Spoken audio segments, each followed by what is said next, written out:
बिस्मिल्लाहिर्रहमानिर्रहीम, अस्सलाम वालेकुम एंड वेलकम टू एक्सप्रेसवे। उम्मीद और दुआ के साथ कि आप खैरियत से हैं। हमारे साथ आज एक बार फिर मौजूद है ब्रांड न्यू एक्सप्रेसवे एपिसोड के साथ। मैं हूं इमरान हसन। मैं हूं अर्मिला हसन। उम्मीद करते हैं बिल्कुल ठीक ठाक होंगे और हमारी तरह भागते दौड़ते लेट होते ऑफिस नहीं पहुंचे होंगे।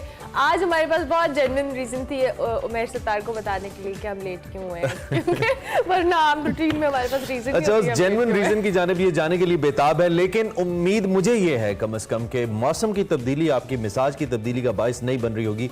ये वो स्टेटमेंट है जो पिछले कई सालों से स्क्रीन के ऊपर देता आया हूँ, और लेकिन उसके बावजूद मौसम का असर होता है। अच्छा हो तो मिजाज अच्छा होता है, मौसम बुरा हो तो मिजाज बुरा होता है। हम अगर बात करते हैं वस्ती पंजाब की या लाहौर के इलाकों की, तो यहाँ पे मौसम खुशगवार है, ठंडा कम है, खुशगवार ज़्यादा है। अगर हम थोड़ा सा आगे चले जाएं नॉर्दर्न साइड की जानिब, तो वहाँ पे मौसम, या पोठवार रीजन की जानिब चले जाएं तो वहाँ पे बाकायदा सर्दी की एंट्री हो चुकी है। अरमलासन, अगर आपको नहीं पता तो मैं आपको बता दूं, लेकिन लाहौर के अंदर मौसम इंतहाई खूबसूरत है। इस खूबसूरती का जिक्र करने की दो वजह, एक तो ये कि बहुत सारे लोगों का आइडियल मौसम है, लेकिन उसके साथ साथ मैं आपको बताऊं, कल मैंने एक रिसर्च की अपने तौर पे कि पाकिस्तान में ज्यादा से ज्यादा 5 दिन ठीक रह सकते हैं। हर 5वें दिन बाद या तो आपको फ्लू होता है, या आपको बुखार होता है, या खांसी होती है, कुछ ना कुछ होता है। आपकी जो मेंटल हेल्थ है वो भी 2-3 दिन से, वो तो कभी ठीक होती नहीं। 2-3 दिन से ज्यादा पाकिस्तान में ठीक नहीं रह सकती। कभी कोई झमेला है, कभी कोई झमेला है, लेकिन स्टिल जी मेक श्योर के लाहौर वाले, क्योंकि हम लाहौर में, इसलिए हम लाहौर के बारे में बता रहे हैं, इस वेदर को भरपूर तरीके से एंजॉय करें, क्योंकि ये बाहर बैठकर सुकून से कॉफी चाय पीने का वेदर। और ये वेदर जो है साल में मुझे लगता है एक बार आता है, जब ये ट्रांजिशन हो रही होती है गर्मियों से सर्दियों की जानिब। उसके बाद फिर शदीद सर्दी हो जाती है, फिर मच्छर है, मक्खियां हैं, ये सारे फैक्टर्स भी रहते हैं। लाहौर वालों को और इस्लामाबाद वालों को या दीगर इलाकों को हम जहाँ मौसम एंजॉय करने की बात करें, वहाँ पे हम कराची वालों को खुले दिल से दावत भी दे रहे हैं कि आप भी आ जाइए यहाँ पे, ताकि हम मिलकर एंजॉय कर सकें। मैं आपको एक बात बताऊं, लाहौर का वेदर और इस्लामाबाद का वेदर कहीं पीछे रह जाता है जब कराची में वेदर खुशगवार होता है, ठंडी हवा चलती है। सो कराची वाले भी किसी नेमत से महरूम नहीं है, वो सी का जो सी ब्रीज है ना, उसका मजा लेते रहते हैं। एक और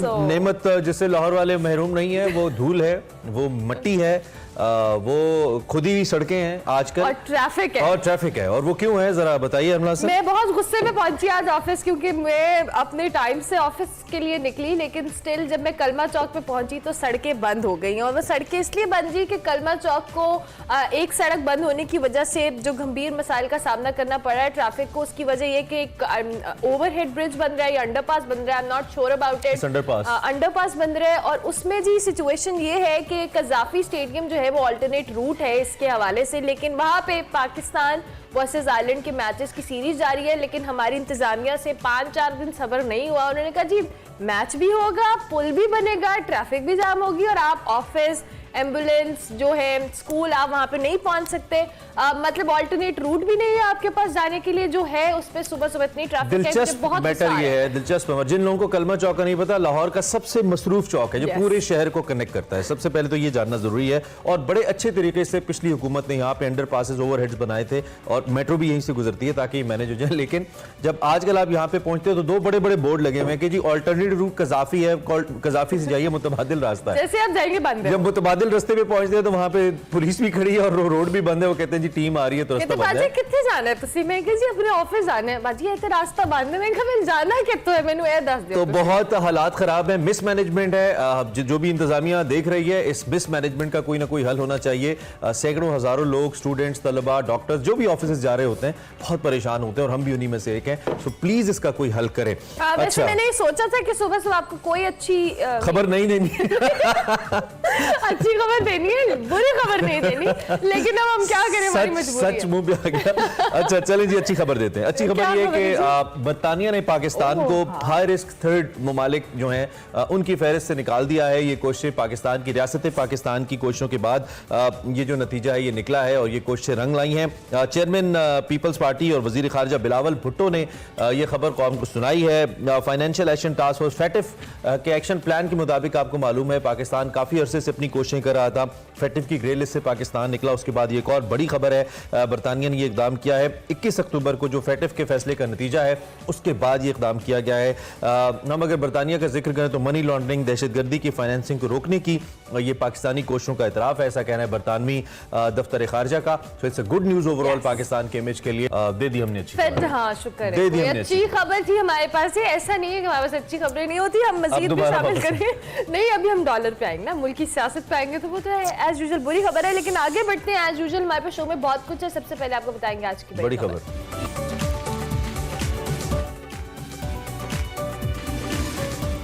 सियासी अफरा तफरी, बेयकीनी ये मुसलसल चल रही है, लगता है साथ साथ चल रही है, हमारे नसीब का हिस्सा हो गई है। 13 रुकनी हुकूमती इत्तेहाद और तहरीक इंसाफ इस वक्त आमने सामने हैं। इख्तिदार की जंग है, लेकिन इस सियासी जंग और महाजराई की कीमत अगर हम कहें तो मैं और आप चुका रहे हैं, यानी कि अवाम चुका रहे हैं। सियासी बहरान से मुआशी बहरान मजीद बदतर होता जा रहा है। डॉलर एक बार फिर उड़ान भरने लगा है, रुपए की बेकदरी एक बार फिर देखने में आ रही है, और ज़र मुबादला के ज़खायर मुसलसल, हम इस पर बात पहले भी करते रहे हैं, कम हो रहे हैं। महंगाई का तूफान है, थमने का नाम नहीं ले। वही सारी बातें जो मुसलसल पिछले कोई 2-3 साल से हम देख रहे हैं, अब हम मुसलसल इस पर बात कर रहे हैं। दूसरी जानिब चूंकि सर्दियाँ आई हैं, तो कैसे हो सकता है कि सर्दियाँ और गैस का बहरान ना हो। गैस का बहरान भी सर उठा रहा है, और सोई आज से 3 माह के लिए सनती शोबे को गैस बंद करने जा रही है माशाल्लाह, ताकि हम एक बार फिर जो एक्सपोर्ट्स के अंदर कुछ बेहतरी आ सकती है वो भी ना आए, कोई कमी रह न जाए इस मुल्क में। घरेलू सार्फिन को एक ही दिन में 3 बार ही गैस मिलेगी जी। IMF मुसलसल डू मोर के मुतालबे कर रहा है। नए इक्तिसादी जायजे के लिए आज से मुज़ाकरात भी होने थे, लेकिन IMF ने मुज़ाकरात भी मौखिर कर दिए।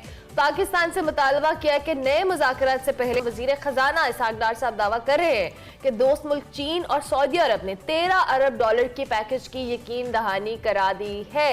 और रवा साल चीन अपने जो कर्जे हैं उसमें रोल ओवर के लिए तकरीबन 8.8 अरब डॉलर की मुआवनत करेगा। इसी सारी सूरत हाल पे बात करेंगे। हमारे साथ डॉक्टर खाकान नजीब मौजूद हैं, बहुत दिनों बाद हमारे साथ आए हैं। डॉक्टर खाकान को हम खुश आमदीद भी कहेंगे। Thank you very much doctor Khaqan, and a very good morning. Obviously मुल्क में जो इस वक्त पॉलिटिकल अनस्टेबिलिटी है, एक बेयकीनी की सूरत हाल है, ऐसे में हुकूमत ऑब्वियसली कोशिश कर रही है जो मईशत है उसको बेहतर करने के लिए, लेकिन बज़ाहिर कोई अच्छे जो कह लें ना हमें आसार नजर नहीं आ रहे, कोई इम्कान नजर आ रहा है। एज यूजुअल आप कुछ पॉजिटिव बातें करेंगे तो हो सकता है हमें भी कुछ पॉजिटिविटी मिले। Bismillahirrahmanirrahim. Good to see you guys and good to see everyone on Express. It's always my pleasure to be with both of you. देखिए, एक तो यह है कि मौसम जरूर एंजॉय करें, बिकॉज ये अल्लाह की दी हुई उन नेमतों में से है जिनको हम कभी कभी एंजॉय कर सकते हैं। बिकॉज जब गर्मी जाती है और ये ऑटम का मौसम आता है, this is the best time to enjoy outside and we must enjoy it. So पहली तो ये बात है कि अल्लाह की नेमतों से मुस्तफीद हो।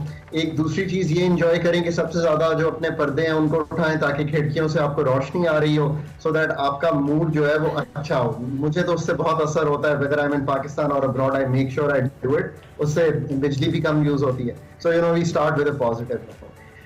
ऑन दी अदर हैंड देखिए, पाकिस्तान अब जो है ना, एक लफ्ज है अंग्रेजी का मडल थ्रू। मडल थ्रू का मतलब है कि जैसे आपने कहा ना कि अब कलमा चौक पे गई, वहां पता चला कि रास्ता बंद है, फिर आप दूसरे रास्ते गई, उन्होंने भी कहा कि यहाँ पे मुश्किल है, तो आप मडल थ्रू करते हुए अपने दफ्तर पहुंच गई।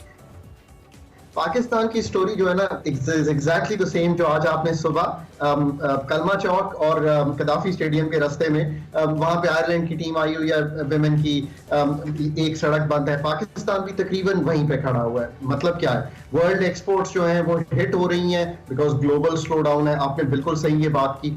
जब ऐसा होगा तो हमारी एक्सपोर्ट्स जो कि ऑलरेडी हम मतलब एक डिफिकल्ट पीरियड से गुजर रहे थे, वो जब हिट होती हैं तो फिर रुपी पे प्रेशर पड़ता है। क्यों पड़ता है? बिकॉज डॉलर ज्यादा इंपोर्ट्स में यूज हो रहा होता है और जो डॉलर आ रहा होता है वो कम है। So we are muddling through this year. इसमें एक जो अच्छी बात है वो ये है कि गवर्नमेंट एक चीज कोशिश कर रही है, वो कि हम चाइना, सऊदी अरेबिया, यूएई, देखिए ये तीनों बहुत इंपॉर्टेंट हैं इस पर। ये इंपॉर्टेंट इसलिए है कि इन्होंने हमें रोल ओवर बहुत से पैसे करने हैं। अब रोल ओवर से क्या होता है? रोल ओवर से ये मतलब है कि 3 अरब डॉलर सऊदी अरेबिया ने किए, 4 अरब डॉलर हमें चाइना ने करने हैं, इसी तरह 2 अरब डॉलर यूएई के हैं। ये वो 13 अरब डॉलर का ब्रेकअप है, अभी और भी बात कर लेंगे कि ये स्टेट बैंक में है, वो वापस ना लें तो हमें ये पेमेंट नहीं करनी पड़ेगी।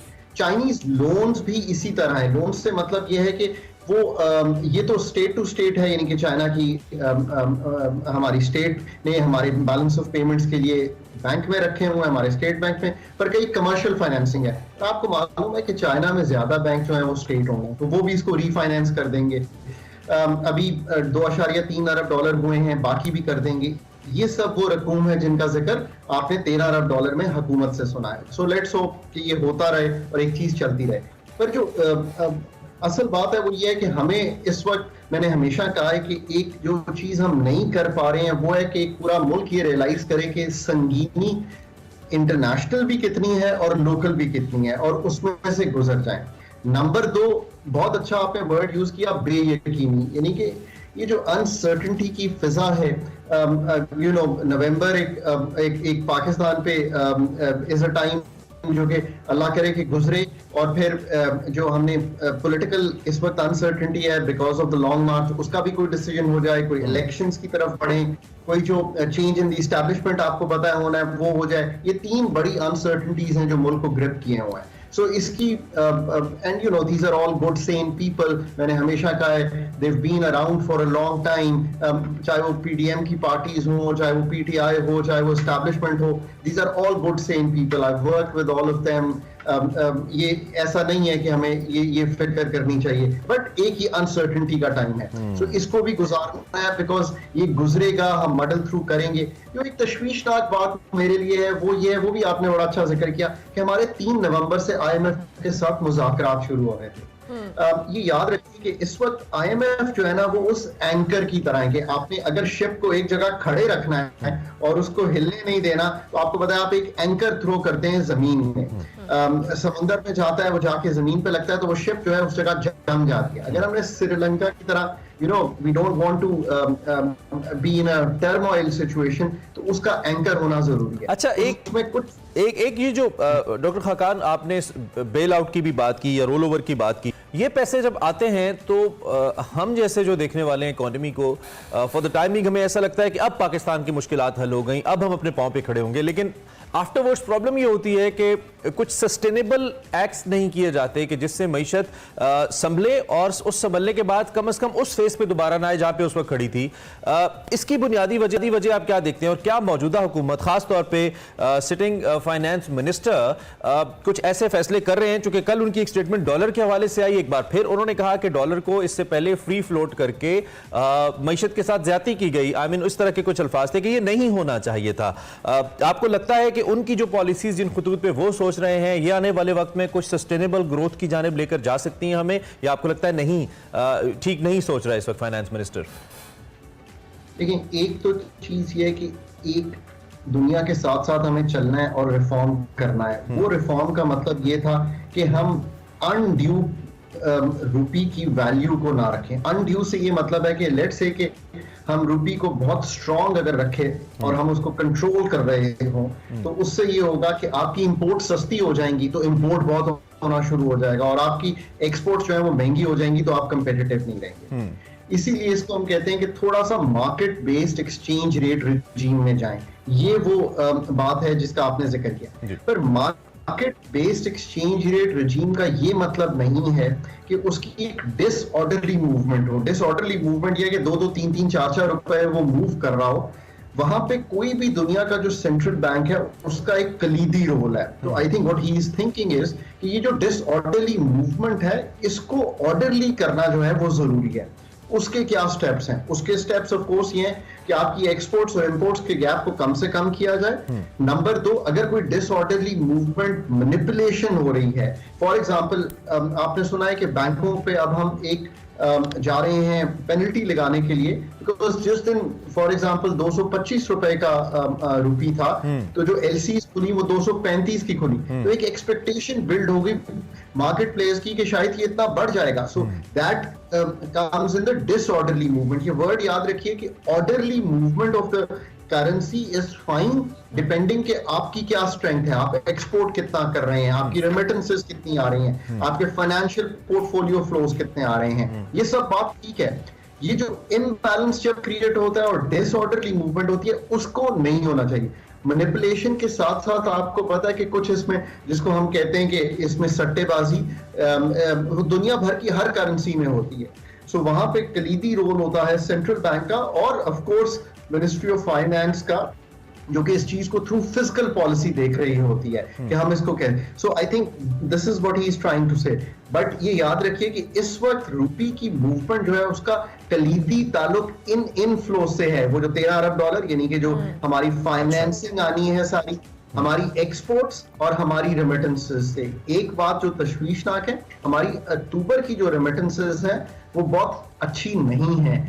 इनफैक्ट पिछले साल के मुताबिक कोई 15% का फॉल है इन रेमिटेंसेस में। और ये क्यों हो रहा है?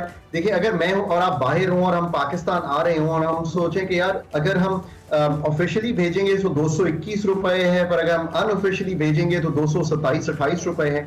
ये जो गैप है, again, so what the finance minister is also trying to say is कि ये गैप भी गलत।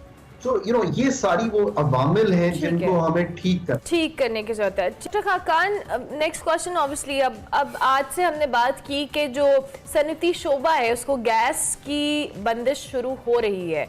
ऑलरेडी हमारा जो इंडस्ट्री है वो उस तरह से बेचारी सफ़र कर रही है कहीं ना कहीं इस सारी सिचुएशन के अंदर। उसके अंदर अब ये सनतों की जो बंदिश का मामला है, इससे हमारी जो बरामदात है उस पर कितना असर पड़ेगा, और ऑब्वियसली हमारी मईशत पे तो इसका इम्पैक्ट आएगा ही आएगा। इसके लिए क्या हुकूमत को पॉलिसी करनी पड़ेगी कि ये इस तरह से सफ़र ना हो और हमारी बरामदात भी उस तरह से मुतासर ना हो? ये एनर्जी सेक्टर जो है वो लाइफ लाइन है। एनर्जी सेक्टर ही इकोनॉमिक पॉलिसी है। ये मैं हमेशा कहता हूं कि इस वक्त दुनिया में energy is your economic policy. और कोई चीज इतना मैटर नहीं करती जितना एनर्जी करती है।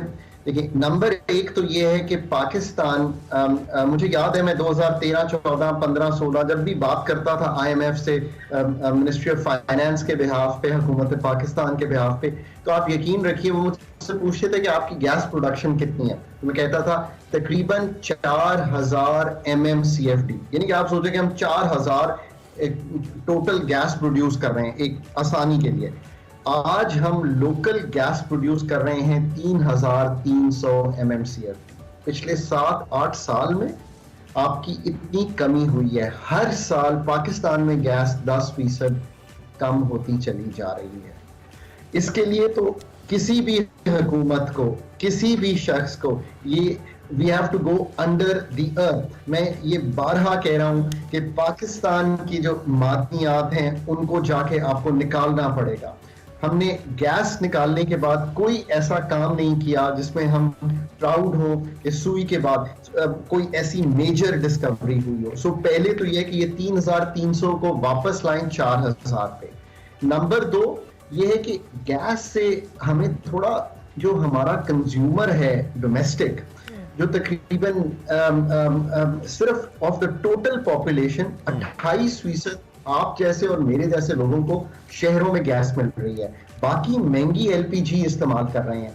इन 28% को भी हमें उठा के लेके जाना पड़ेगा बिजली पे। ये मैं क्यों कह रहा हूं? क्योंकि बिजली है, वाफिर है, अवेलेबल है, यूज होनी चाहिए, और गैस नहीं है और वो वहां जानी चाहिए जहां इन्होंने जिक्र किया। वो क्या जगह है? वो है इंडस्ट्रियल प्रोडक्शन, या जहां उसकी एफिशिएंसी हो।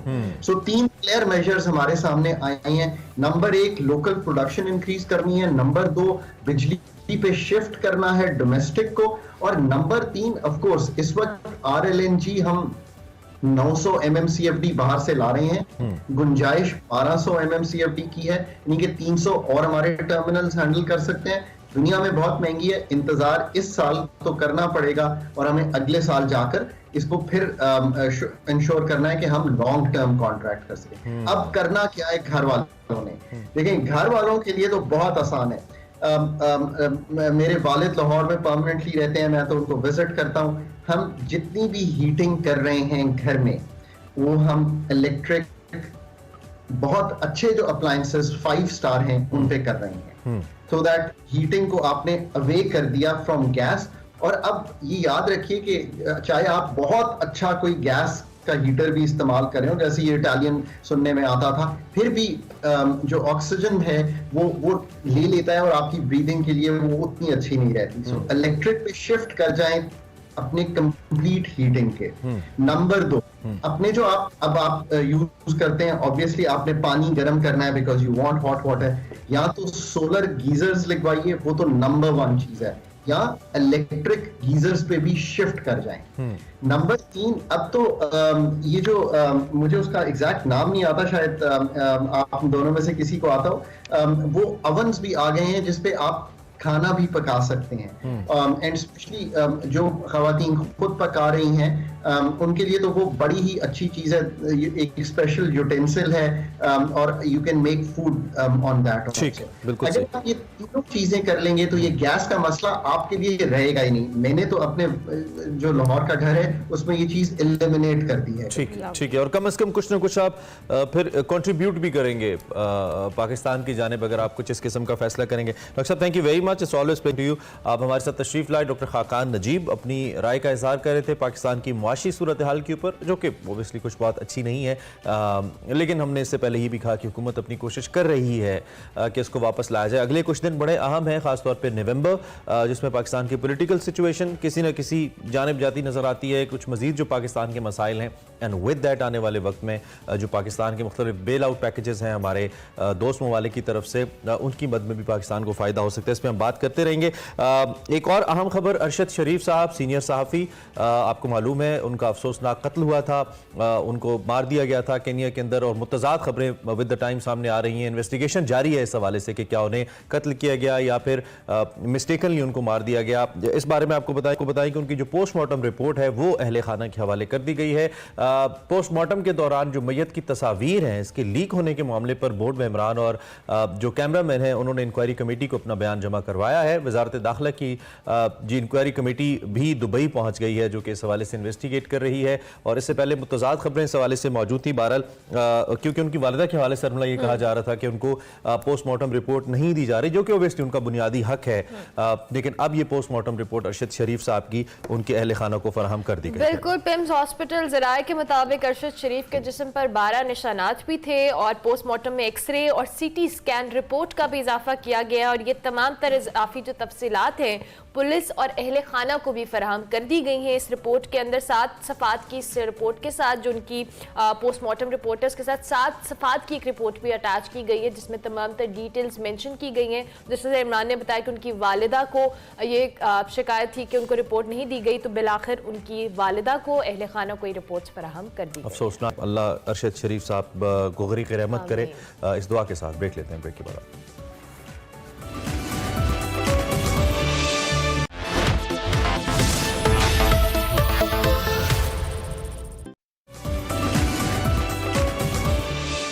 Welcome back. अब आपको बताएं कि IBSF आलमी स्नूकर चैंपियनशिप में भी पाकिस्तानी स्नूकर प्लेयर ने कमाल कर दिया है। बाबर मसीह ने ब्रॉन्ज मेडल अपने नाम किया है। तुर्किया के शहर अंतालिया में यह इवेंट जारी है और इसके सेमीफाइनल में मलेशिया के लमकूक लियोंग ने सख्त मुकाबले के बाद बाबर मसीह को 3-5 से काबू करके इवेंट से आउट कर दिया। बाबर मसीह ने क्वार्टर फाइनल में भारत के बरजेश दमानी को हराया था। मजीद 1-4 से उन्होंने ये गेम जीती थी। इसी हवाले से बाबर ने कामयाबी कैसे हासिल की, कब से खेल रहे हैं और ये सफर उनका कैसा रहा, ये बात करने के लिए ऐसा कैसे हो सकता है कोई अच्छा करे पाकिस्तान के लिए और एक्सप्रेसो में ना आए, बाबर मसीह हमारे साथ मौजूद है। बाबर, सबसे पहले तो आपको खुशामदीद कहेंगे और आपको मुबारकबाद भी देंगे कि आपको बहुत बहुत मुबारक हो। आपने मेडल जीता, आपने दुनिया भर के जो कह रहे ना कामयाब और तजर्बाकार प्लेयर्स के साथ मुकाबला किया और उसमें आपने अपनी एक नुमाया पोजीशन हासिल की। कैसा लगा आपको पार्टिसिपेट करके? शुक्र है जी, हमें बहुत अच्छा लगता है जब हम पाकिस्तान के लिए खेलते हैं, हमें खुशी होती है और मेहनत भी हम बहुत ज़्यादा करके जाते हैं क्योंकि ख़ुद से भी मेहनत करते हैं और हमारी फेडरेशन है जो हमारे लिए कैंप भी लगाती है और 15 दिन का हमने कैंप भी किया था और काफ़ी ज़्यादा मेहनत करके गए थे। कोशिश तो यही थी कि हम पाकिस्तान के लिए गोल्ड मेडल लेके आए, मगर ये कि गेम थोड़ी सी मैं जो लूज़ कर गया जो सेमीफाइनल में, तो उसके लिए मैं पाकिस्तान के लिए ब्रॉन्ज मेडल लेके आया हूँ। मैं तब भी बहुत शुक्र करता हूँ खुदा का कि शुक्र है खुदा का, चलो पाकिस्तान के लिए ब्रॉन्ज मेडल लिया, तो इसके लिए भी मुझे बहुत खुशी हुई है। ठीक है, कम से कम एक एजाज और नहीं, आपकी शिरकत ही बहुत बड़ी शमूलियत है, आपका ये ग्रीन ब्लेजर पहनना ही बहुत बड़ी शमूलियत है, ये बहुत बड़ा एजाज है, ये हर किसी को नहीं मिलता, और फिर उसके ऊपर इनाम भी जीत के आना इंटरनेशनली, तो बाबर बहुत ही जबरदस्त बात है। अच्छा, ये जो स्नूकर है, ये एक ऐसा खेल है जो पाकिस्तान के गली मोहल्लों में खेला जाता है, शहरों के अंदर हर जगह पर स्नूकर क्लब्स मौजूद हैं और बड़े बड़े एक्सपर्ट प्लेयर्स मौजूद हैं, हमने ये देखा है, लोग शुगल में इतनी टेक्निकली स्ट्रांग गेम उनकी हो जाती है, लेकिन इसको प्रोफेशनली खेलना या इसको किसी प्रोफेशनल प्लेटफॉर्म पे लेके जाना, ये कैसे हुआ कि आप प्रोफेशनली खेलने चले गए, इससे कैसे ये सफर मुमकिन हुआ? ये सबसे पहले तो इसके लिए होता है जो पंजाब कप होता है, पंजाब कप में जब आप क्वालिफाई करते हैं तो फिर आप नेशनल में होते हैं, नेशनल में जब आप पाकिस्तान नंबर 1, 2, 3 पे आते हैं तो तब आप इंटरनेशनल के लिए जो है ना पार्टिसिपेट करते हैं पाकिस्तान को, तो ये काफ़ी मेहनत करनी पड़ती है, काफ़ी टाइम लगता है। मुझे जब मैं फर्स्ट पंजाब कप खेला था तो मुझे याद है मैं 2004-05 में खेला था, और मैं जाके फर्स्ट टाइम जो चैंपियन हुआ था पंजाब कप का वो 2012 में हुआ था, और 2013 से मैं नेशनल लेवल पे खेल रहा हूँ, और तब से ही जो ना मैं 2015 से 13 से मैंने इंटरनेशनल टूर भी स्टार्ट कर दिया था, और तब से ये कि शुक्र है खुदा का कि मैं पाकिस्तान के लिए जब भी जाता हूँ मेडल लेके आता हूँ, कभी गोल्ड लेके आता हूँ, कभी सिल्वर मेडल, कभी ब्रॉन्ज मेडल, और कोई ऐसा टूर्नामेंट नहीं है जिसमें मैंने मेडल ना लेके आया हो पाकिस्तान के लिए। जबरदस्त। अच्छा बाबर, ये बताएं, ऑब्वियसली ये जो स्नूकर है ये बहुत टेक्निकल भी कह सकते हैं, बहुत आपको हाजिर दिमाग भी होने हैं, और ऑब्वियसली इसके लिए प्रैक्टिस भी बहुत चाहिए। सो अपने इस खेल को भी थोड़ा एक्सप्लेन करें कि इसमें किन किन बातों को ध्यान में रखना होता है, और जब आपने दीगर प्लेयर्स के साथ खेला उनके अंदर उनकी प्लानिंग या टेक्निकलिटी में क्या चीज़ बेहतर थी आपसे जो उनको वो जीते और आपको ब्रॉन्ज मिला, आप गोल्ड की तरफ नहीं जा सके? बिल्कुल ऐसे ही है कि जब इंसान टेबल पे आता है तो उसको पहले फ्रेम से ही आइडिया हो जाता है कि मैंने अगले ओपोनेंट प्लेयर के साथ कैसे खेलना है। तो मैंने जब इंडिया वाले प्लेयर के साथ मेरा मैच था तो मुझे नज़र आ गया था कि मैंने इसके साथ कैसे खेलना है, तो मैंने स्टार्टिंग में जो है ना मतलब कि अटैक किया है, ठीक है, फर्स्ट फ्रेम मैंने जीता, खैर सेकंड फ्रेम मेरे हाथ से चला गया था, मगर मैंने कोशिश फिर दोबारा अपनी टेक्निक को, अपने हाजिर दिमाग को रखा कि नहीं इस तरह नहीं, इस तरह खेलना है, तो खैर मैंने हर फ्रेम में 40, 50, 60 का ब्रेक किया है, और सेफ्टी पे भी साथ ध्यान दिया, साथ पोटिंग पे भी और साथ सेफ्टी पे भी ध्यान दिया, जिसकी वजह से मैंने 4-1 जो ना इंडिया के प्लेयर को बीट किया था। वाह वाह वाह, क्या बात है। अच्छा, आपके बारे में हमें जानकर और साथ आपके नाम के साथ मसीह देखकर हमें और भी अच्छा लगा, क्योंकि आप हमारी मसीह बरादरी से यकीनी तौर पे ताल्लुक़ रखते हैं, जो कंपैरेटिवली कम सामने आते हैं वहाँ से लोग, हालांकि टैलेंटेड बहुत ज़्यादा हैं, कुछ नाम हैं जिन्होंने बहुत ज़्यादा पाकिस्तान का नाम रोशन किया, तो हमें ये भी सुनकर अच्छा लगा। ये जो एक कम्युनिटी बैरियर होता है, कहीं ये आया सामने बाबर, कोई मुश्किलात इस हवाले से हुई या नहीं? आपके लिए सपोर्टिव रहे लोग, आपकी फेडरेशन वाले और आपके आसपास के दोस्त अजीज, इस तरह का कोई मसला तो नहीं आया आपको? का मुझे कोई मसला नहीं आया, मुझे हर तरफ से बहुत ज़्यादा प्यार और सपोर्ट भी मिलती है, और मैं बड़ा शुक्रगुजार हूँ कि हर बंदा मेरे साथ प्यार मोहब्बत से पेश आता है और मेरे से प्यार करते हैं, लव करते हैं हर बंदा, तो मुझे बहुत खुशी होती है। कभी मेरे साथ कोई इस तरह का कोई नहीं आया। ठीक है, प्लान्स क्या हैं अब आगे, कहाँ जाना है, किस टाइटल को फोकस कर रहे हैं और किस प्लेयर को फोकस कर रहे हैं आने वाले वक्त के अंदर?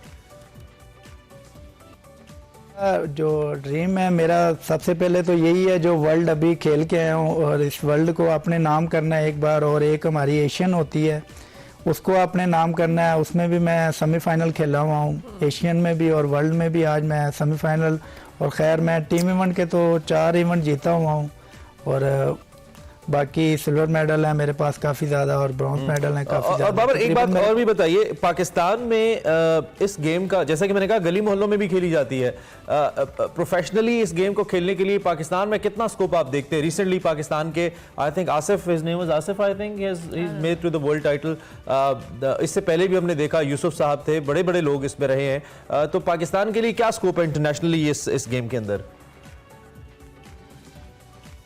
पाकिस्तान के लिए खैर हमारे पाकिस्तान में टैलेंट तो बहुत ज़्यादा है, ठीक है, इसका ये है कि एक जिसने भी कहीं अच्छे प्लेटफॉर्म पे जाना है, इंटरनेशनल लेवल पे जाना है या नेशनल लेवल पे जाना है, तो उसको आप कह सकते वो अपने आप में एक ऐसा शेड्यूल तैयार करे कि जो उसको पता होना चाहिए कि मैंने इस टाइम उठना है, मॉर्निंग के टाइम इतने बजे मैंने नाश्ता करना है, इतने बजे मैंने टेबल पे होना है। कम से कम जो रोजाना की प्रैक्टिस है वो अगर 10 घंटे करेगा तो मेरे ख्याल से तब जाके वो उसको कुछ टाइम लगता है कि 5 से 7 साल लगते हैं। जब वो नेशनल लेवल पे आता है फिर वो इंटरनेशनल लेवल पे भी आ जाता है। ठीक हो गया। देन बाबर, अपनी इस जरा ट्रेनिंग सेशन के हवाले से भी बताएं, कितना टाइम आप स्नूकर खेलते हैं? ऑब्वियसली जिस तरह हम पहले बात कर रहे थे कि आम रूटीन में बहुत सारे स्नूकर क्लब बॉयज की प्रैक्टिस होती है कि वो खेलते हैं, आपके ट्रेनिंग पैटर्न्स क्या? और एक और बात मैं ऐड करना चाहूंगा, इसको फारिग लोगों का काम कहा जाता है। हमारे अक्सर जो ना वालिदैन डांट रहे होते हैं कि हर वक्त स्नूकर और ये खेलते रहते हो, तो ये ऐसा भी कोई मौका तो नहीं आया आपकी जिंदगी में? भी मौका आया है, मेरे साथ शुरू में आया है ऐसा, क्योंकि तब इतना वो स्नूकर का होता नहीं था, तो घर वालों से भी डांट पड़ती थी, वालदा से भी, वालिद साहब से भी। जब मैं स्कूल से आता था तो वो समझें कि कान से पकड़ के मुझे क्लब से लेके जाते थे। मगर ये था कि स्नूकर का मेरे घर वालों को इतना पता नहीं था। खैर मैं स्नूकर बिलियर्ड से स्टार्ट की, फिर मैंने आस्ता आस्ता स्नूकर पे आया। तो खैर जब मैंने कोई अपने इलाके के टूर्नामेंट जीतने शुरू किए तो तब जब घर वालों ने थोड़ा बहुत मुझे सपोर्ट करना शुरू किया कि नहीं बाबर, मामू मेरे ने बताया कि बाबर अच्छा खेलता है, फिर अब्बू जी ने भी सपोर्ट किया, घर वालों ने भी किया। अच्छा। फिर आस्ता आस्ता मुझे टाइम लगा काफ़ी आने में नेशनल लेवल पे, मुझे तकरीबन 7-8 साल लग गए थे नेशनल लेवल पे आने। अब पे जब बाबर साहब आप इंटरनेशनली खेल के आ गए हैं, टाइटल जीत लिया है, अब आप इसको बतौर करियर लेके चलना चाहते हैं? जो कि मैंने जैसे कि आसिफ की बात की, इस पहले यूसुफ भाई की बात की, कुछ बहुत अच्छा एक्सपीरियंस उनके साथ नहीं रहा टाइटल जीतने के बावजूद। एक मुआश के जरिए के तौर पे अगर इस खेल को अपनाया जाए तो आपको लगता है कि आने वाले वक्त में आप इसको लेके चल सकते हैं? आपकी फैमिली को भी सपोर्ट हो, घर भी चले और साथ साथ आप पाकिस्तान का नाम भी रोशन करते जाएं और पैशन भी हो, ये हो सकता है? आप करने का इरादा रखते हैं या नहीं, साथ साथ कुछ और भी करेंगे? रखते हैं अगर, तो मैं तो चाहता हूं कि जो हमारे स्पोर्ट बोर्ड के मिनिस्टर हैं, अगर वो बाकायदा जो हमारी फेडरेशन को जो है ना फंड दें, कि जिससे मतलब अगर फंड देंगे तो प्लेयर को कोई मुश्किलात नहीं होगी। अगर फंड नहीं होगा तो फिर वो हमारी फेडरेशन भी हमें बोल देती है कि बेटा आपको अपने खर्चे पे जाना पड़ेगा। तो जो मैं नेक्स्ट पीछे अभी करके आया हूँ, मलेशिया का टूर करके आया हूँ, वो मैं अपने पैसे से करके आया था। अच्छा। तो फिर थोड़ा सा मुश्किल हो जाता है। अगर तो फेडरेशन को गवर्नमेंट फंड देगी तो मेरे ख्याल से हमारे लिए कोई मुश्किलात नहीं होगी खेलने में प्लेयरों के। ठीक हो गया। Thank you very much Babar Masih, बहुत शुक्रिया। और हमारे लिए यही फख्र की बात है कि आपने ग्रीन ब्लेजर पहना, आप गए, आपने पाकिस्तान के लिए खेला और आपने चाहे जो भी मेडल जीता, आप हमारे लिए तो आप विनर हैं ही। बाबर मसीह मौजूद थे आलमी स्नूकर में, ब्रॉन्ज मेडल इन्होंने हासिल किया, पाकिस्तान को रिप्रेजेंट किया। और ऑब्वियसली इन्होंने मिनिस्टर की बात की, कौन है मिनिस्टर का भी नहीं पता। और मैं समझता हूँ कि हुकूमत पाकिस्तान को एक ऐसा फंड बना देना चाहिए। शहबाज शरीफ साहब बहुत एंथुजियास्टिक हैं स्पोर्ट्स को लेकर, हमारे आर्मी चीफ भी हैं, जितने भी हमारे बड़े हैं। आई थिंक इसको खास तौर पे फोकस किया जाना चाहिए। कोई फंड बन जाए जिसमें कम से कम प्लेयर्स के लिए इतना हो कि अगर किसी विजिट पे वो जाना चाहते हैं, अगर ट्रेनिंग वगैरह के लिए ना भी फैसिलिटेट किया जाए, उनको टिकट्स तो मिल जाए, उनका खाना पीना तो हो जाए। Yes, that's why we are nowhere in. चलिए जनाब, we hope for the best and good luck to Babar Masih से आपकी मुलाकात करवाई। अभी हम एक ब्रेक लेंगे, ब्रेक के बाद हाजिर होंगे। आप देखते रहिए espresso.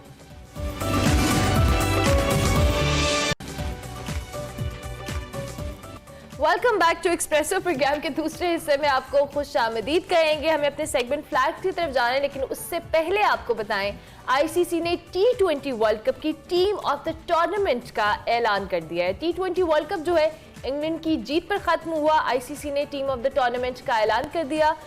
Team of the tournament में चैंपियन टीम इंग्लैंड के 4 खिलाड़ियों को शामिल किया गया, जिसमें जोस बटलर कैप्टन होंगे, एलेक्स हेल्स उनके साथ ओपनर रखा गया है और टूर्नामेंट के बेहतरीन खिलाड़ी सैम करन को भी इस टीम में शामिल किया गया है, जबकि फास्ट बॉलर मार्क वुड को भी टीम ऑफ द टूर्नामेंट का हिस्सा बना लिया गया है। रनर अप टीम पाकिस्तान के 2 खिलाड़ी भी इस टीम में शामिल किए गए हैं। शादाब खान के साथ शाहीन अफरीदी को भी टीम ऑफ द टूर्नामेंट में जगह मिली है। बिल्कुल। दूसरी जानिब भारत के विराट कोहली और सूर्या कुमार यादव, जिम्बाब्वे के सिकंदर रजा, न्यूजीलैंड के ग्लेन फिलिप्स, जनूबी अफ्रीका के नोरकिया भी इस टीम में शामिल हैं। दूसरी जानिब भारत के हार्दिक पांड्या को इस टीम का 12वां खिलाड़ी मुंतखब किया गया है। वैसे तो कल हमने आपको इस हवाले से आगाह किया था, लेकिन इन डिटेल्स हमने कहा जरा प्लेयर्स वाइज आपको इस हवाले से बता दिया जाए। दूसरी जानिब शाहीन शाह अफरीदी के बारे में आज अगर आप डेली एक्सप्रेस देखें तो उसकी स्पोर्ट्स हेडलाइन है जो कि ये बता रही है कि शाहीन शाह अफरीदी का जो करियर है वो दांव पर लगा दिया गया इस मैच के हवाले से, जिसमें वो आई थिंक हैमस्ट्रिंग का शिकार हुए थे। 3.5 माह के बाद हमें मालूम है शाहीन शाह ने कम बैक किया था, लेकिन अपने इस मैच के अंदर अपना तीसरा ओवर ही करते हुए, बल्कि उससे पहले ही इनफैक्ट वो इंजरी का शिकार हो गए थे। तीसरे ओवर की उन्होंने एक बॉल की थी, उसके बाद उनको ग्राउंड से बाहर जाना पड़ गया था और ये वो लम्हा भी था जिसने मैच को तब्दील कर दिया था और इंग्लैंड बासानी पाकिस्तान से आखिरी ओवर्स में ये मैच, जो कि वर्ल्ड कप का फाइनल मैच था, जीत गया था। ताहम अब हवाले से मुख्तलिफ खबरें आ रही हैं और इनका अगले स्क्वाड में जो शमूलियत का इम्कान है उसके ऊपर भी इस वक्त कुछ क्लैरिटी नहीं है, लेकिन हमारी दुआ है क्योंकि शाहीन वो एक ग्रेट बॉलर है पाकिस्तान को जो बहुत अरसे के बाद मिले हैं। हम दुआ करते हैं कि शाहीन जल्द से जल्द रिकवर हो, टीम का हिस्सा बने। So all my best wishes to Shaheen Shah Afridi. Cricket board थोड़ा सा ध्यान कर ले ऐसे प्लेयर्स के लिए, दे आर द एसेट्स। इस पे हम बात करते रहेंगे। Next now we have the segment that we have to go. Flags और फ्लैग्स में आज़रबाईजान के विक्ट्री डे के हवाले से इस्लामाबाद में एक तकरीब सजी और तकरीब का अहवाल बता रही हैं सना हमारी हमारे सेगमेंट फ्लैग्स में। हेलो अस्सलाम वालेकुम, welcome to another exciting episode of flags. और इस वक्त मैं मौजूद हूँ एक खूबसूरत इवेंट में जो सजाया गया है आज़रबाईजान एम्बेसी की जानिब से, और आज आज़रबाईजान मना रहा है अपना डे ऑफ विक्ट्री। तो आपने रहना है मेरे साथ ये जानने के लिए कि इस इवेंट में क्या क्या होने वाला है। आज़रबाईजान की फतह का दिन हर साल 8 नवंबर को मनाया जाता है। मैं पाकिस्तान के सपोर्ट का भी जिक्र करना चाहता हूँ। बिरादर पाकिस्तान ने 2020 में सबका खैबर कॉन्फ्लिक्ट के पहले दिन से हुब्बुल वतन के जंग के दौरान आज़रबाईजान का मुनसिफाना मौक़िफ़ की इखलाकी और सियासी सपोर्ट की, और इसे आज़रबाईजान की हुकूमत और अवाम ने बहुत बहुत शुक्रिया।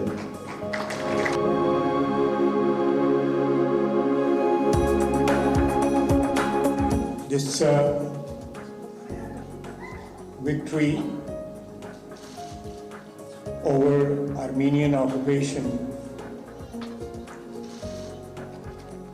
was always considered a very similar situation as we have in Kashmir. We have, as a matter of faith, as an article of faith, we have supported our brothers in Azerbaijan in their struggle on political front or any other front which was available to us to support our brothers.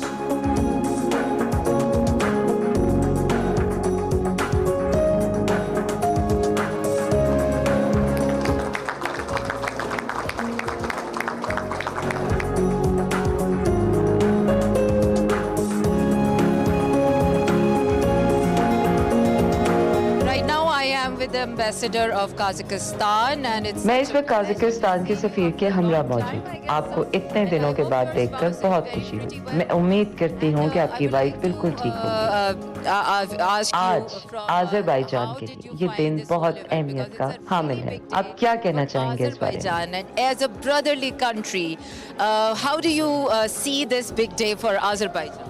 It's a beautiful event. Azerbaijan की तरफ से सजाई गई ये तकरीब बहुत शानदार है। आज के दिन की मुनासिबत से मैं आज़रबाईजान की आवाम को उनकी शानदार फतह पर मुबारकबाद देना चाहता हूँ। मैं दुआ गो हूँ कि आज़रबाईजान दिन और रात तरक्की करे। काज़ाकिस्तान और पाकिस्तान की सकाफत बहुत शानदार है। आप इन सकाफती ताल्लुकात को किस नज़र से देखते हैं? Really rich in culture.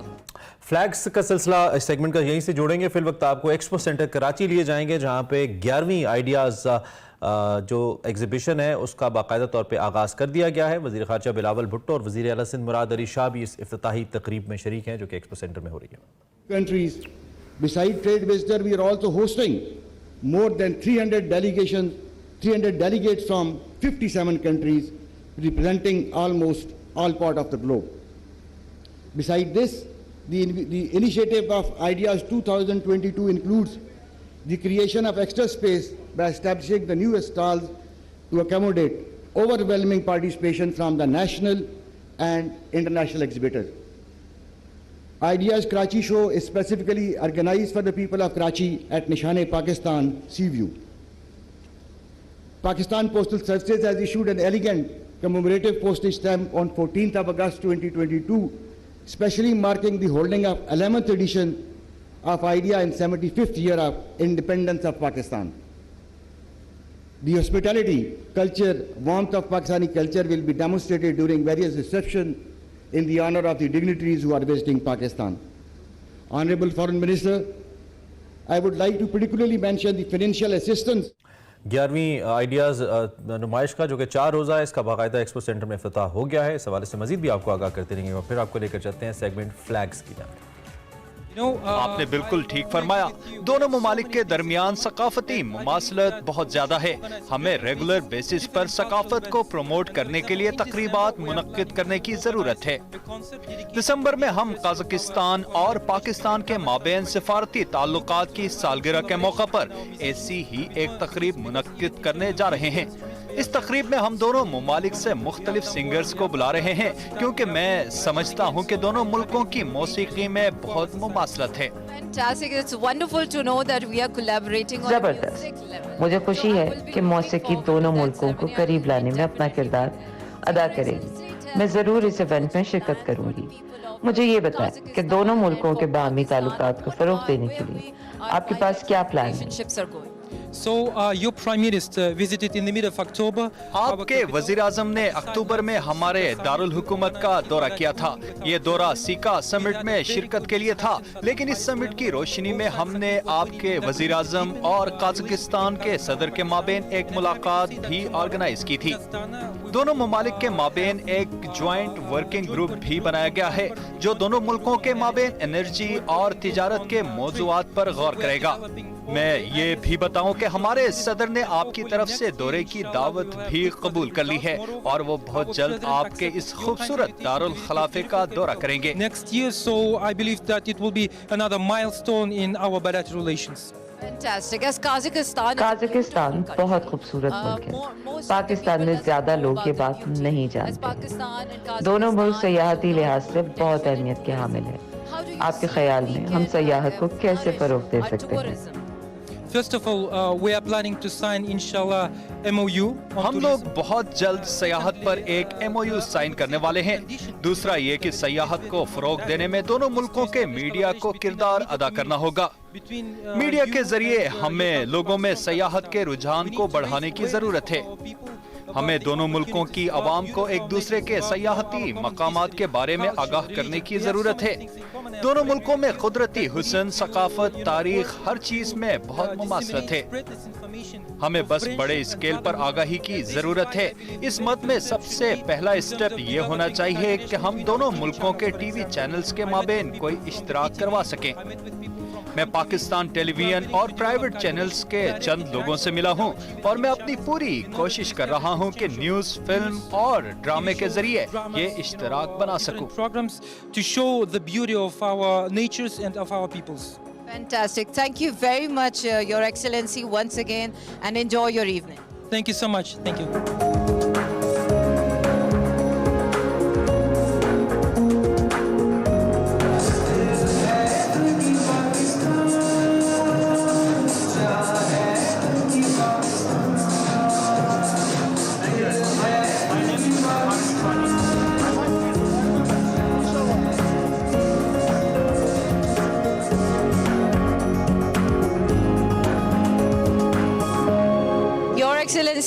जनाब सफीर, इस अहम दिन के मौके पर मैं आपको मुबारकबाद देना चाहती हूँ। मुझे खुशी है कि मैं आप लोगों के हमरा इस सफर में शामिल हूँ। आप क्या कहना चाहेंगे? मैं आपका शुक्रगुजार हूँ। आप हर खास दिन पर हमेशा हमारे साथ होती हैं। आप बखूबी जानती हैं कि इस दिन पर हम अपनी जीत का जश्न मनाते हैं। इस दिन हमने काबिज अफवाज से अपने इलाके आज़ाद करवाए थे। वो दिन और आज का दिन हमारे इलाकों का अमन अब कोई खराब नहीं कर सकता। अब इस पूरे खित्ते में अमन है और बाकी तमाम ममालिक के लिए हमारी फतह किसी मिसाल से कम नहीं। इस तकरीब में हमने देखा कि आज़रबाईजान, तुर्की और पाकिस्तान के लिए गाने भी बजाएगा। आप इन तीनों ममालिक के इश्तराक को कैसे देखते हैं? I mean, it is natural connection among our peoples. तीनों मुल्कों के माबेन ताल्लुकात कुदरती बुनियादों पर है।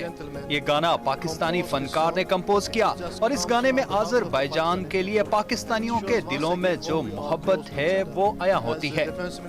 ये एक बेहतरीन मिसाल है जिसके जरिए हम इस इश्तराक को बयान करते हैं। होगी आपसे फिर अगले हफ्ते मुलाकात, तब तक रखिए अपना ढेर सारा ख्याल। मुझे दीजिए इजाजत, अल्लाह हाफ़िज़।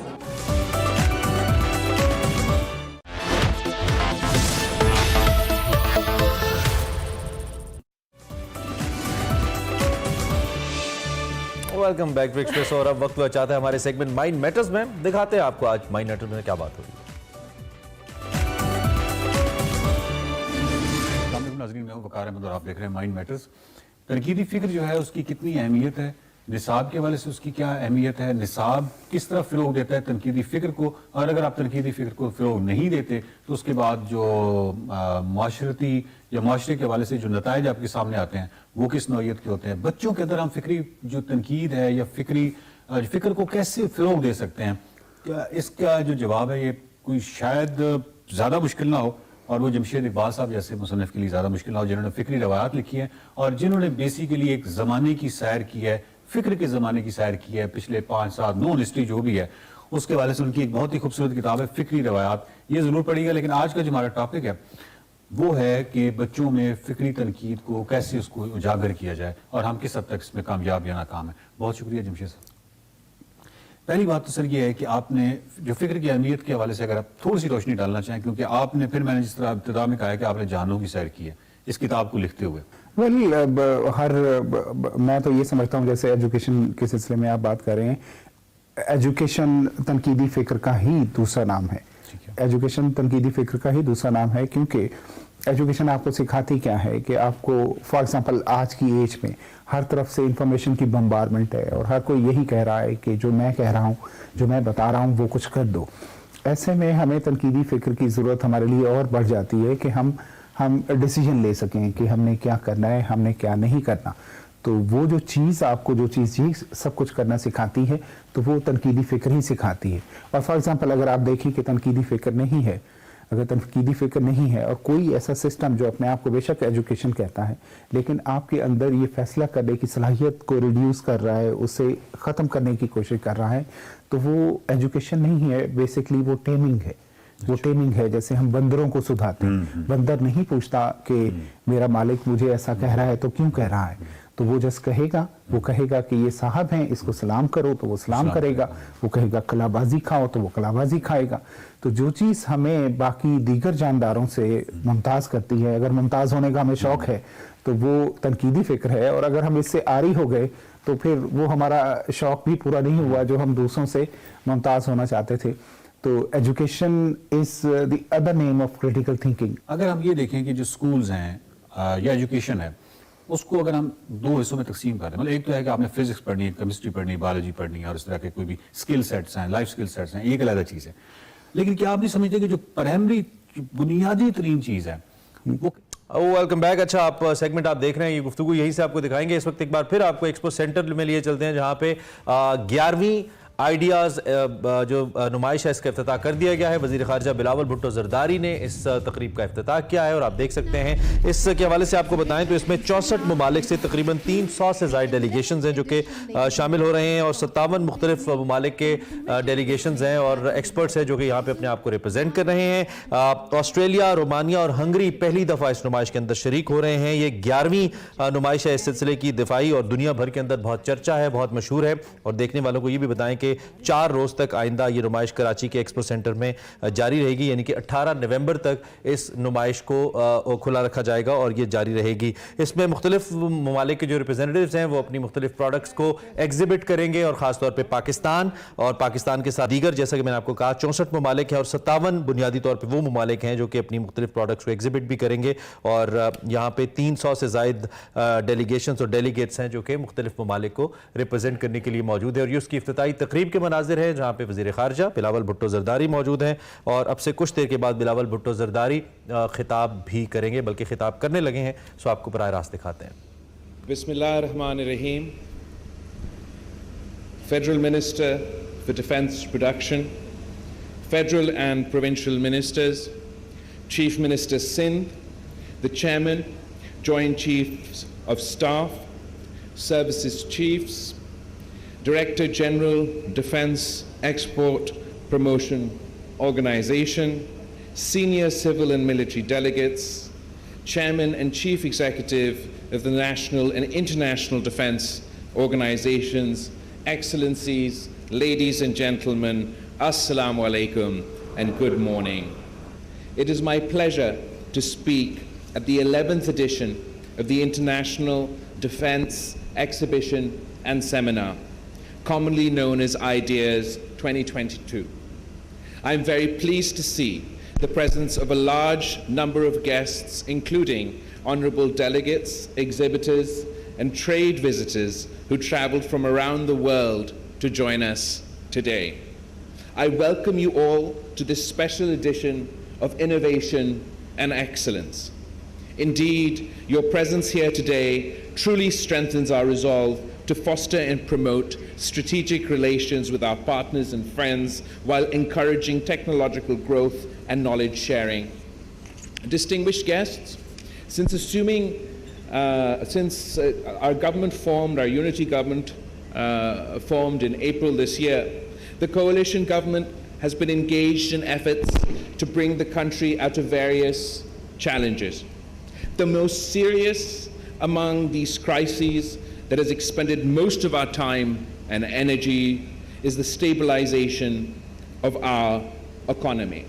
We inherited an economic catastrophe where Pakistan was on the precipice of a default, and shukr alhamdulillah, by the grace of God and the efforts of the unity government and the Prime Minister's financial team, Pakistan was saved from the brink of an economic crisis we have yet to witness in our history. The most unfortunate aspect of this economic crisis was, in addition to the economic impacts of the COVID pandemic that affects each and every nation across the world and has caused economic difficulties for citizens everywhere. In addition to the economic impact of the conflict, the Russia-Ukraine conflict, the risk of economic default in Pakistan was not only exacerbated by these factors, but a direct result of conscious decision-making. This was effectively a collective shooting oneself in the foot. And it is something that we must all agree should never happen again in the course of our governments come and go, political parties change, but we should never compromise the fundamentals of our national economic policy. At this time, we've been focused on making service delivery efficient and people-centered, fixing Pakistan's energy woes, rebuilding Pakistan's foreign relations, and giving a sense of stability in our policy, if not political environment.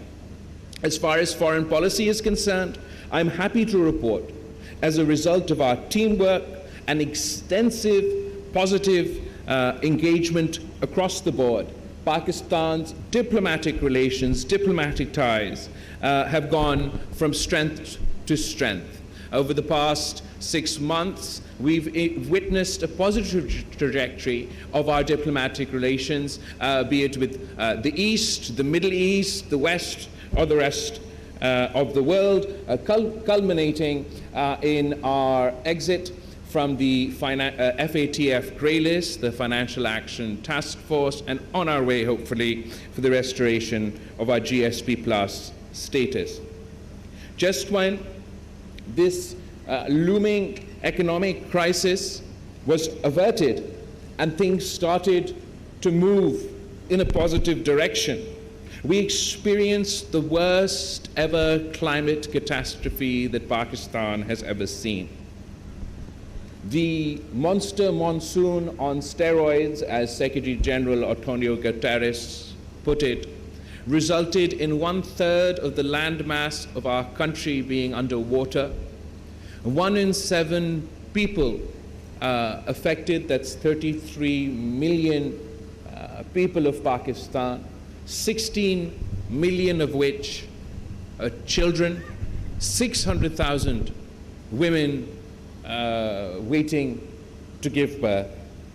The impacts of this on the backbone of our economy, the agricultural sector, have been devastating. The total loss and damage is estimated at more than $32 billion, which is 10% of Pakistan's GDP. This climate event will directly correlate with a significant portion of our population being thrust below the poverty line. Given the massive scale of destruction, we have been pushed back for decades, but in every crisis there is an opportunity.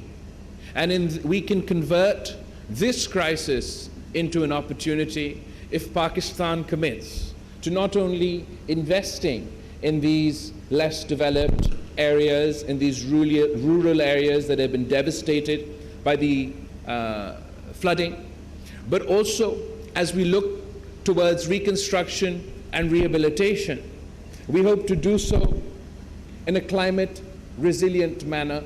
We too share the aspiration to not only build back, but build back better. In our interactions with world leaders, including the recently concluded COP27, we have underlined the need for concentrated global action to take climate change as a priority. As the chair of the G77 plus China, we have led the demands of the Global South for climate finance and climate justice to enable developing countries to cope with climate adaptation. There was no international financing mechanism for devastation, for loss and damage of this scale. And it was after our own experience that we joined the many countries that have long been demanding that loss and damage be added to the COP and global agenda. And we hope, if it was too late for the people of Pakistan to benefit from the lack of such an institution, that the next country, the next developing country to be affected, will be able to benefit from an internationally agreed upon mechanism for financing loss and damage. There should be no doubt in anyone's mind about the potential of climate change to reverse all endeavors for sustainable development goals. Climate change is one of the most national security threats that can ignite and deepen conflicts. And as we have witnessed, Pakistan is now ground zero for climate-induced disasters and must prepare for the challenges associated. Ladies and gentlemen, today the increasingly complex security environment poses multifaceted threats to national security and stability of the countries. With rapid advancement of technologies and proliferation of related knowledge, we are experiencing a visible change in the established security paradigm. In today's globalized world, the national security has emerged as a dynamic concept that is as much economic, political, social, and institutional as it is military and strategic in nature. In an age of fake news and disinformation, the threats to national security have increased manifold. The specter of rising global food and energy prices is putting immense strain on national cohesion and unity, thus deepening internal fault lines. It is our considered opinion that the best way to safeguard and strengthen national security is to achieve economic self-reliance, rebuild and strengthen political institutions, deliver the 21st century governance that is demanded and required, ensure rule of law, and put the people at the center of public policy. This requires a much needed reset in our thinking, as well as the way we conduct the business of the state. Internal consolidation can alone enable our nation to secure its core economic, foreign policy, and security interests. And in order to do so, each institution must function within not only their constitutional domain, but with a primary focus on their objective, on their national goal. For example, I am a politician, I am a parliamentarian, and I represent my constituency in Parliament. My job is to be answerable to Parliament, to be present in Parliament, and rather than lashing it out with my political opponents on the streets or in the public arena, we have created this forum where all people of Pakistan can be represented, where our exchange of ideas, our debate should lead to the addressing of issues of national importance through consensus, so we can move beyond our consistent state of flux and focus on the priorities of our nation. Distinguished audiences, the new technologies led by this revolution in the field of artificial intelligence are playing a vital role in confronting various security challenges. In my view, the responsible use of technology advancement can make the world a better and safer place. Pakistan, being a responsible state, is always committed to play its role for international peace, stability, and order. Reciprocity, mutual interests, and international norms are the guiding principles that govern Pakistan's relations and the bilateral and multilateral levels. In the regional context, the transformation of South Asian geostrategic environment has further accentuated the importance of this region in world affairs. Resultantly, regional cooperation and active engagement of regional and global players has become imperative, particularly to achieve regional peace, security, and social economic development. On the other hand, instability and turmoil that has beset our region for many decades also needs a firm and coordinated response by all stakeholders. We believe in meaningful dialogue on the basis of equality, not only to resolve bilateral issues, but also to unpack the immense economic potential of our region. It is here that the peaceful resolution of the long-standing occupied Jammu and Kashmir issue is, in light of the UN resolutions and aspirations of the Kashmiris, is central to establishment of sustainable peace in South Asia. Distinguished guests, it is heartening to note that Pakistan's defense industry has now achieved a good level of quality and reliability, wherein its products are comfortably competing in the international defense market. Though Pakistan is now exporting some high-tech defense products to more than 60 countries, yet the volume of exports, in my opinion, is not commensurate to our actual and true potential. A crucial factor in this context has been the limited involvement of the private sector in defense production and export activities. In addition, relatively less attention has been paid to academia industry interface and in the involvement of R&D organizations, which has curtailed the competitiveness of certain sectors of this industry. In order to achieve this objective, I will stress upon the integration of public-private defense industry to achieve maximum results. New ideas and the entrepreneurial and management skills of the private sector need to be co-opted with public sector defense industry. The potential of academia and R&D organizations needs to be incorporated with the defense industry for more efficiency as well as volume to our defense production exports.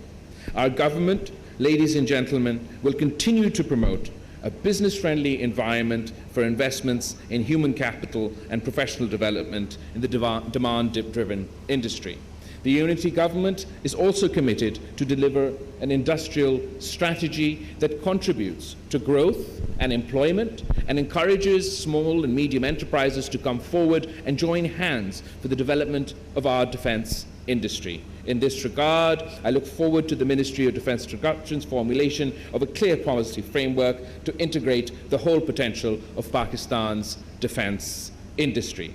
Distinguished guests, when we talk about the defence industry, International Defence Exhibition and Seminar is an iconic platform for showcasing the latest defence technologies and innovations. In fact, Ideas is a regional gateway for international manufacturers and suppliers to explore new avenues of defense cooperation through joint ventures, outsourcing, and collaborations.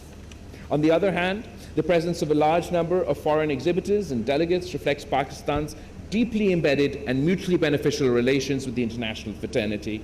I would say that Ideas is a shared vision for global peace, stability and harmony amongst the community of nations. And the Ideas slogan, Arms for Peace, truly reflects Pakistan's principal stance in this regard. Ladies and gentlemen, before I wind up, allow me to appreciate the efforts of the Ministry of Defence Production, Defence Export Promotion Organization for successfully holding a series of ideas to exhibit the best of Pakistan's defence sector and promoting international cooperation in the field of defence production. I applaud the continuous support of the federal and provincial ministers, the Pakistan Armed Forces, law enforcement agencies, and the government of Sindh for the successful conduct of this mega event. I am also very pleased to know that the Pakistan Postal Services has issued a commemorative postage stamp to complement the holding of this very special edition of Ideas 2022 in the 75th year of the independence of Pakistan, and I am positive that this landmark event will achieve more progress in the years to come. I thank you all. Pakistan Zindabad. वज़ीर ख़ारजा बिलावल भुट्टो ज़रदारी दिफाई नुमाइश ideas 2022 से खिताब कर रहे थे। उनके खिताब आपने सुना। इसी मौके पर प्रोग्राम का वक्त भी खत्म होता। कल मिलते हैं आपसे इंशाअल्लाह। अल्लाह हाफ़िज़।